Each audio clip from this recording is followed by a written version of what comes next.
Hello, ഇന്ന് നമുക്ക് simple ആയിട്ടൊരു ചെമ്പരത്തി വരയ്ക്കാൻ പഠിച്ചാലോ?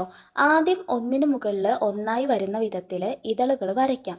പെൻസിൽ അധികം പ്രഷർ കൊടുക്കാതെ ഒരു ഔട്ട്ലൈൻ വരച്ചെടുക്കുക. അതിനുശേഷം നമ്മൾ ആദ്യം ഷെയ്ഡ് ചെയ്യേണ്ടത് പുറംഭാഗമാണ്.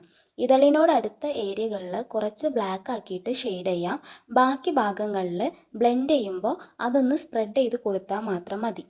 അപ്പോൾ ചെമ്പരത്തിൻ്റെ ഇതളുകൾ കുറച്ചൊന്ന് എക്സ്പ്രസ് ചെയ്തിട്ട് കാണിക്കും.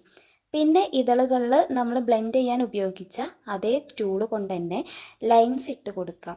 ഇനി ഇതളിൻ്റെ താഴെ ഭാഗത്ത് നന്നായിട്ട് ഡാർക്ക് ലൈൻസ് വരയ്ക്കാം. ഓരോ ഇതളിലെയും താഴേന്ന് മുകളിലേക്കാണ് ലൈൻസ് വരയ്ക്കേണ്ടത്. അതിനുശേഷം പൂമ്പൊടി വരച്ചു കൊടുക്കുക. നമ്മൾ ഡാർക്ക് ലൈൻസ് വരച്ചതിൻ്റെ സെൻറ്റർ ഭാഗത്ത് നിന്ന് ഒരു ഇതളിൻ്റെ മുകളിലേക്കായിട്ട് പൂമ്പൊടിയുടെ തണ്ട് വരയ്ക്കാം.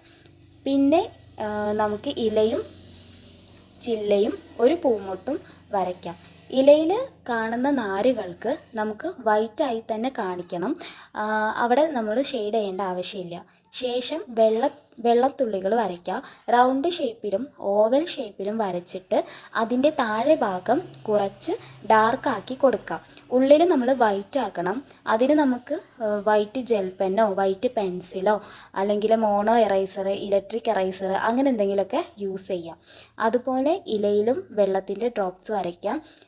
ഇപ്പം നമ്മളെ ചിത്രത്തിന് ഒരു റിയലിസ്റ്റിക് ഫീൽ കിട്ടുന്നില്ലേ? എന്തായാലും കമൻറ്റ് ചെയ്യാം. പിന്നെന്താ, ഇനിയും ഇതുപോലത്തെ സിമ്പിൾ പെൻസിൽ ഡ്രോയിങ് ട്യൂട്ടോറിയൽസ് കാണാൻ നമ്മളെ ചാനൽ സബ്സ്ക്രൈബും ലൈക്കും ഷെയറും ഒക്കെ ചെയ്ത് സപ്പോർട്ട് ചെയ്യുക. ഇനി ഏത് ചിത്രമാണോ വരയ്ക്കേണ്ടത്, നിങ്ങൾക്ക് പഠിക്കാൻ ആഗ്രഹമുള്ള ചിത്രം ഏതാണെന്നുള്ളതും കമൻറ്റ് ചെയ്യാം കേട്ടോ.